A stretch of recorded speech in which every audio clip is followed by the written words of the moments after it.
loaded open chain scap cars or scapular cars or shoulder blade cars are a great way to progress your regular cars, add a little bit more load to your shoulder blade muscles and your neck and your upper back. They're one of my favorite ways to just start to build a little bit more strength in the ranges of motion that you've exposed yourself to through regular cars.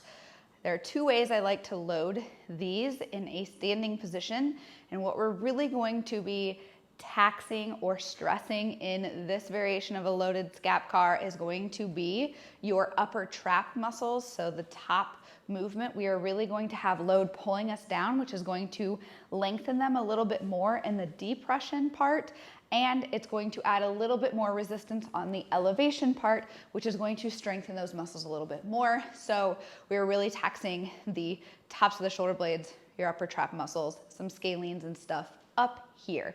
So I'm going to show you two different variations. The kettlebells are going to be my personal favorite. I like to have two of the same. You could play around with doing a little bit heavier in one arm, but I typically will do two of the same. Stack your rib cage over your pelvis. We're gonna make sure we're not all the way up here and knees locked out. Knees are soft, rib cage and pelvis are stacked. Then from there, you're just going to go ahead and perform your car. So we're going up, back, down. As we go down, we're kind of trying to let the weight pull us into more of a stretch without shrinking. So we want to stay tall and let them pull us down. You should feel some nice lengthening on the sides of your neck. Then we're going to go forwards and back up, and we would do that for a few reps. Then reverse, same thing.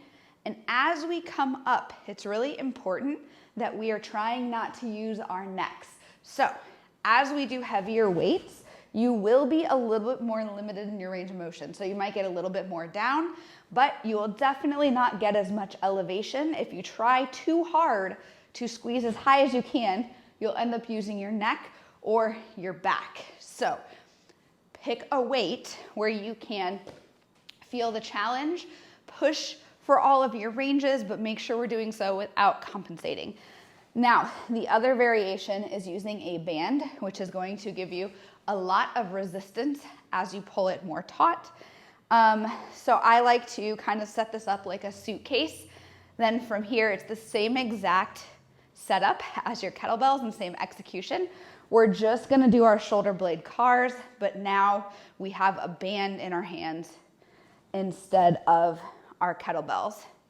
And you can do them slower. You can add pauses at the bottom where we're breathing and working on really elongating the neck muscles, but you should really feel lots of stretching here on the way down, and then when we come up, lots of work here, which will be great for building some strength and resilience in both your shoulder blade muscles and your neck. This is really gonna load your neck a ton. So this is great for people who have lots of upper trap tension and fatigue and weakness or irritation. Make sure you do these regularly and slowly progress with added range of motion or a little bit of added weight. So a great way to warm up for a workout.